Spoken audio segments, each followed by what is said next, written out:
그들과 조약을 맺은 후 사흘이 지나서야 그들이 이웃에게 자기들 중에 거주하는 자들이라 함을 들으니라. 이스라엘 자손이 행군하여 셋째 날에 그들의 여러 성읍들에 이르렀으니 그들의 성읍들은 기브온과 그비라와 부에롯과 기럇 여아림이라. 그러나 회중 족장들이 이스라엘의 하나님 여호와로 그들에게 맹세했기 때문에 이스라엘 자손이 그들을 치지 못한지라. 그러므로 회중이 다 족장들을 원망하니 모든 족장이 온 회중에게 이르되 우리가 이스라엘의 하나님 여호와로 그들에게 맹세하였은즉 이제 그들을 건드리지 못하리라. 우리가 그들에게 맹세한 맹약으로 말미암아 진노가 우리에게 임할까 하노니 이렇게 행하여 그들을 살리리라 하고 무리에게 이르되 그들을 살리라 하니 족장들이 그들에게 이른 대로 그들이 온 회중을 위하여 나무를 패며 물을 길는 자가 되었더라. 여호수아가 그들을 불러다가 말하여 이르되 너희가 우리 가운데에 거주하면서 어찌하여 심히 먼 곳에서 왔다고 하여 우리를 속였느냐. 그러므로 너희가 저주를 받나니 너희가 대를 이어 종이 되어 다 내 하나님의 집을 위하여 나무를 패며 물을 깃는 자가 되리라 하니 그들이 여호수아에게 대답하여 이르되 당신의 하나님 여호와께서 그의 종 모세에게 명령하사 이 땅을 다 당신들에게 주고 이 땅의 모든 주민을 당신들 앞에서 멸하라 하신 것이 당신의 종들에게 분명히 들림으로 당신들로 말미암아 우리의 목숨을 잃을까 심히 두려워하여 이같이 하였나이다. 보소서 이제 우리가 당신의 손에 있으니 당신의 의향에 좋고 옳은 대로 우리에게 행하소서 한지라.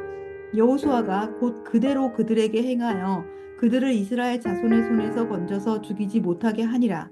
그날에 여호수아가 그들을 여호와께 택하신 곳에서 회중을 위하여 여호와의 제단을 위하여 나무를 패며 물을 깃는 자들로 삼았더니 오늘까지 이르니라. 오늘 본문에 나오는 기브온 족속은 가나안 지역에 사는 자들이었죠. 그들은 이스라엘의 가나안 정복 전쟁 가운데 다 진멸되어 마땅한 가나안 족속들 중에 하나였습니다. 그런 기브온 족속들이 꼼수를 썼죠. 이스라엘 백성들과 화친을 맺기 위해서 그들이 마치 먼 곳에서 온 사람들처럼 자신들은 가나안 족속이 아닌 것처럼 거짓말을 했습니다. 속임수를 썼습니다. 그들은 긴 여행으로 인해서 낡아진 옷을 보여주었습니다. 신발을 보여주었습니다. 찢어진 가죽, 어, 그런 포도주 부대를 보여주었습니다. 곰팡이가 피어난 그 떡을 보여주면서 우리 멀리서 왔으니 조약을 맺자 이렇게 간청했습니다. 이스라엘은 그들의 겉모양을 보고 덜컥 화친을 맺어버렸습니다. 하지만 사흘 만에 그들은 가나안에 오래전부터 살고 있었던 기브온 족속이라는 것을 이스라엘이 알게 되고 맙니다. 이스라엘은 깜빡 속은 것입니다. 하지만 때는 늦었습니다. 이미 그들은 하나님의 이름으로 화친의 조약을 맺었습니다. 이제 이스라엘은 그들을 건드릴 수 없게 된 것이었습니다. 참으로 얄미운 자들입니다. 거짓말로 사기를 친 기브온 족속들. 그래도 아무리 그래도 그들을 살려줘야 했습니다. 하나님이 멸하라 라고 말씀하신 가나안 족속 중에 하나였지만 게다가 거짓말까지 한 자들이었지만 오히려 제일 나쁜 놈들이 아닌가 싶은 그런 자들이었지만 그들을 살려주어야 했습니다. 하지만 이런 생각은 우리의 감정일 수 있습니다. 우리의 육신적인 생각과 판단일 뿐입니다. 하나님은 그들을 오히려 매우 기특하게 바라보시고 여기셨습니다. 멸절되어야 마땅한 가나안 족속 중에 하나였지만 심판을 목전에 두었던 족속이었지만 그들은 하나님의 백성인 이스라엘과 대적해 싸우지 않는 다른 길을 그들은 택했던 것입니다. 한마디로 하나님의 백성들 그 앞에 무릎을 꿇고 구원을 요청했던 것입니다. 이스라엘 백성들과 함께 하시는 하나님을 그들은 두려워했습니다. 이스라엘과 겨루는 것은 결국 하나님과 싸우는 것과 같다라는 것을 깨닫고 기브온 족속은 이스라엘 백성들을 자신의 힘으로 이길 수 없다는 것을 일찍이 깨닫고 판단했던 것입니다. 그래서 그들은 이스라엘 백성들을 찾아가서 연기를 하고 거짓말을 하고 쇼를 해서라도 겨우겨우 화친의 조약을 맺었던 것이죠. 결과는 어떻습니까? 기브온 백성들의 그 판단이 옳았습니다. 거짓말을 해서라도 생명을 구할 수 있었고 진멸될 위기에서 그들은 살 수 있었던 것입니다. 하나님은 그 기브온 족속들의 거짓말을 본 것이 아니라 그들의 사기성 농후한 그 성정을 본 것이 아니라 그들 안에 있는 구원의 열정, 그들 안에 있는 하나님 두려워하는 마음, 그리고 그들의 믿음을 보셨던 것입니다. 그들의 거짓말은 생명과 구원이라는 목표를 갖고 있었습니다.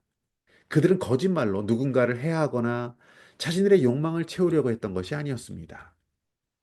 어쩌면 이런 기본을 보면서 우리는 오해하기가 쉽습니다. 그들의 얄팍한 거짓말, 그리고 눈속임을 하는 그들의 행동을 보면서 우리는 그들을 비난하게 됩니다. 그들을 지적하고 옳고 그름을 판단하는 마음이 자연스럽게 우리 안에 생겨납니다. 기브온 족속들의 모습, 정말 이해할 수 없고 참아줄 수 없는 그들의 모습을 보면서 정죄하는 마음이 생겨난다는 것입니다. 하지만 하나님의 마음, 하나님의 생각은 우리와 달랐습니다. 하나님은 사기치고 있는 이 기브온, 속임수로 이스라엘에게 다가가서 화친의 조약을 맺고 있는 이 기브온을 하나님은 내치지 않고 또 정죄하시지도 않습니다. 하나님을 두려워하는 마음으로 구원을 간절하게 소망하고 있었던 기브온 족속을 하나님은 받아주십니다. 이건 마치 속이는 자라는 이름을 가지고 있는 그 사기치던 사기꾼이었던 야곱. 하지만 하나님의 축복을 간절하게 원했던 야곱을 하나님께서 사랑하셨던 것과 비슷하다는 생각이 듭니다. 하나님 그렇게 거짓말하고 있었던 기브온을 받아주십니다. 기브온은 결국 여호와의 제단을 위해 나무를 패고 물을 깃는 역할을 하는 자들로 세워지게 됩니다. 그들이 평생 이런 노동이나 하며 살아야 했으니 이것은 비참한 운명이 주어진 것이 아닌가 싶지만 그런 것도 사실은 우리들의 잘못된 생각, 잘못된 판단입니다. 착각입니다.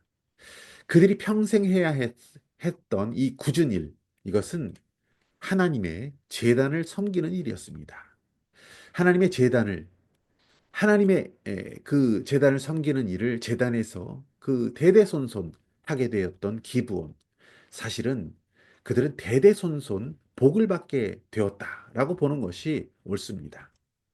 하나님을 두려워했던 이 기브온 족속처럼 그런 마음으로 하나님의 구원을 간절하게 붙들었던 이 기브온 족속처럼 간절한 마음으로 주님의 구원과 은혜를 갈망하는 자들이 주님 경외하는 마음으로 구원에 이를 수 있기를 소망합니다.